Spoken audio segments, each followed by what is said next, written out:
6 years, I wanted to run through a quick bit of info on the work that was posted the last day. I had a couple of questions from a few people, so I just wanted to run through them quickly first and then answer the questions from your textbook, the question 11 and 12 I'd ask you to run through.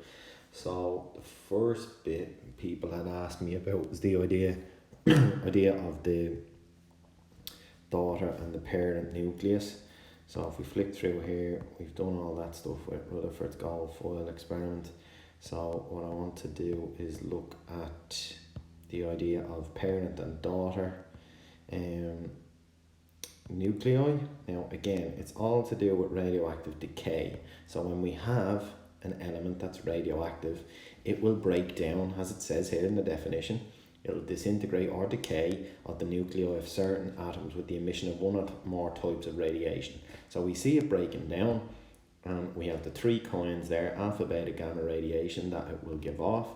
And because of that happening, we, in some cases, in alpha and beta decay, we have different elements being formed. So you can see here, as we said, an alpha particle is the same as a helium nucleus. You can see it's got 2 protons, 2 neutrons. So when a radioactive element decays and gives off alpha radiation or alpha particles, it loses 2 protons and 2 neutrons. So we can see what's happening then here. It loses 2 protons and 2 neutrons, meaning that it loses 4 from the mass number. So you can see it's gone from 226 in this case to 222. It's lost 4 atomic mass units, if you want to say it like that, because it's lost 2 protons and 2 neutrons, giving us 4 overall. It's lost 2 protons, so that's why it decreases its atomic number from 88 to 86, because it's lost 2 protons. So you can see that's how that works. It's the same for beta. Now it says, look, you can see the parent and the daughter nucleus. So the parent nucleus is the nucleus that you start off with. In this case, it's radium. So let's stick with this slide. Radium is the parent nucleus. Once alpha radiation is given off, or the alpha particle is given off, it decays into the daughter nucleus, or the one that it becomes after it loses the 2 protons and 2 neutrons in this case. Exact same thing happens for beta particle emission, but instead of it losing 2 protons and 2 neutrons, it just loses an electron. So what happens for that to take place? One of the neutrons in the atom splits up into a proton and an electron. We know our protons are positive, our electrons are negative. So when they come together, they cancel each other out or become neutral or become a neutron. So when they collide or combine, they would become a neutron. So the opposite way around, if I split a neutron up into its constituent parts, it gives me 1 proton and 1 electron. So that's what's happening in beta emission. Now, as you can see here, for this one, with beta emission, we have gained a proton because the neutron has become a proton. Now, they're the same mass value, if you remember from our work that we looked at in the nucleus and the subatomic particles and the characteristics of those. So a proton and a neutron have the same mass, hence why in beta emission we see no change in the mass number. 228 is still 228, but because the neutron has become proton, that has increased our atomic number by 1. So instead of 88 now, we've got radium 88, we now have actinium 89. So the neutron has become a proton. It has altered the atomic number, but it has not changed the mass number. So we have the parent nucleus is radium and the daughter nucleus is actinium in this case. So I just wanted to run through those. The other couple of things that we wanted to have a look at are slides 25, 26. Someone's mentioned a little bit of confusion about this. We talked about our alpha, beta, gamma radiation before. I wanted to touch on this slide, and you can see alpha rays are blocked by the sheet of paper. beta rays by the aluminium, and gamma rays take a huge amount more. So concrete or a few inches of lead or a sheet of lead will block gamma radiation. So all that this experiment is showing here, are demonstrating powers, it's just to show how penetrative each thing is. So if you had a radioactive source, you can see it at the bottom of the retort stand here. If I had an alpha, a piece of material that gives off alpha radiation, I would be able to hook it up to the radiation reader, and if I put my sheet of paper in front of that, then it would block the alpha radiation. I can repeat the same thing with beta, but the paper wouldn't stop that. But if I used a couple of sheets of tin foil, then it would. Aluminium, few sheets of aluminium, like foil that you'd use for cooking, that would block the beta radiation. And then, as we said, with the gamma source, you would have to put a sheet of lead in between the source and the reader in the diagram here. So it's just another way of demonstrating how penetrative they are, and we'll do it when we get back just to show you, but we showed you the samples already. So they were a couple of the questions that we wanted to make sure we're clear on. Outside of that, then I want to answer the question 11 and question 12 that you guys had attempted for me. So if I go to here, I've got on the show me that I've just made up. Hopefully it's still there, which it isn't. So I will go through it as quick as we can. Let's see, hold on. So if I take a quick snap of what's happening here. So we've got our question 11 I have done. Okay, and we have to keep in mind that we're going to be using our periodic table to help with this. All right, so I will shrink that down a bit, and we can see the diagram, or see that the equation's done, and we need to then use our periodic table to help us out with this too. So our periodic table is there again. Crop that, it's from page 79 of our log tables. And also we need one more, which is from page 81, I think, of our log tables, which we can see here, or 82, sorry. And that's just the extra bit of the periodic table that we need to use. Okay, so we have the 3 bits that we need there. Sorry, I put all this together, but it's gone on me. So our question 11, all we were asked to do was to copy and complete the equation. So you can see I'll fill them out fully here. In the first one, they gave you the parent and the daughter nucleus, and you had to figure out what type of radiation was given off. So we can see a drop of 4 in the mass number and a drop of 2 in the atomic number. So I know that that's alpha radiation because I've lost 4 from the mass and 2 from the atomic number. Now in part B, you had to figure out what the daughter nucleus was, and the way we did that, as again you can see, you were given the 232 and you know that 4 came off it, so I just do a subtraction to get the 228.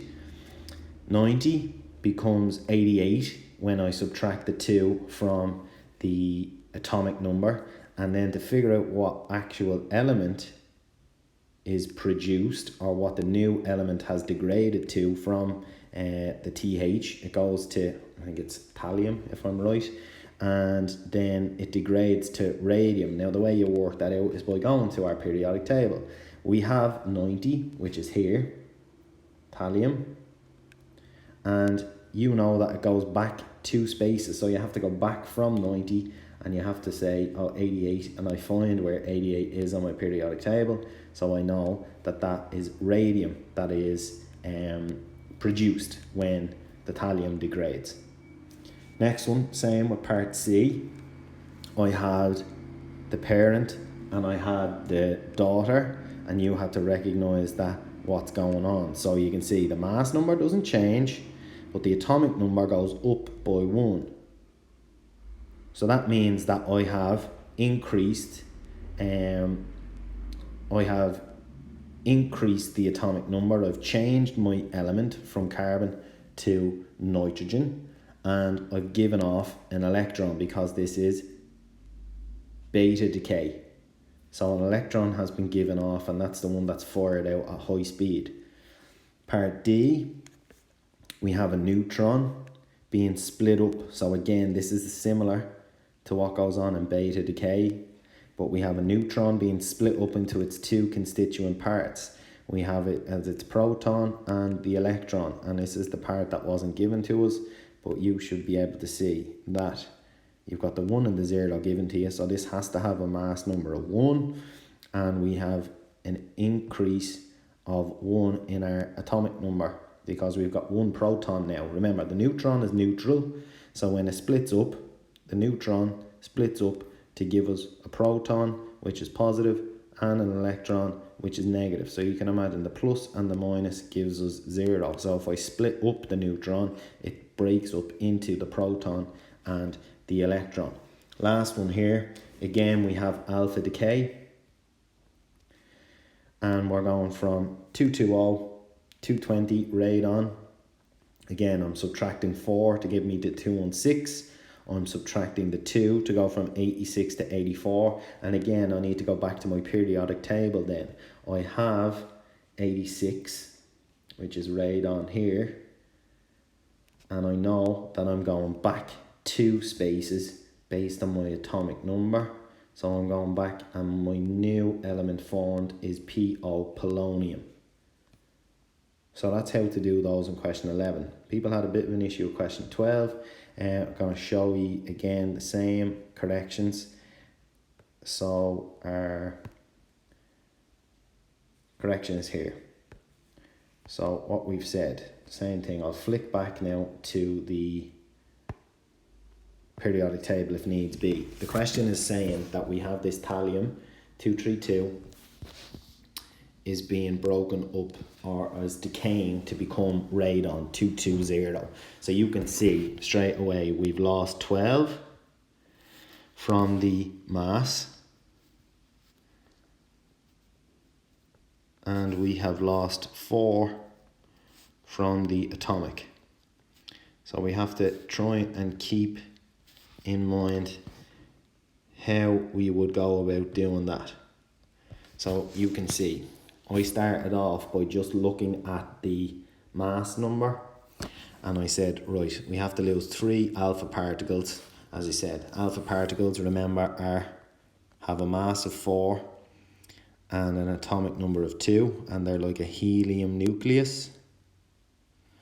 So if I lose 3 of those, that means it's 3 times 4, giving me that mass of that mass number 12, or the drop of 12.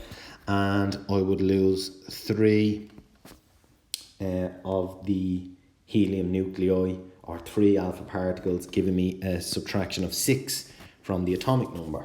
Now, that's not exactly what is happening here, but we have to keep in mind that it's in a number of steps, because it says in the question how many alpha and beta particles are likely to be released. So we can see I've gone now with the 3 alpha particles being lost.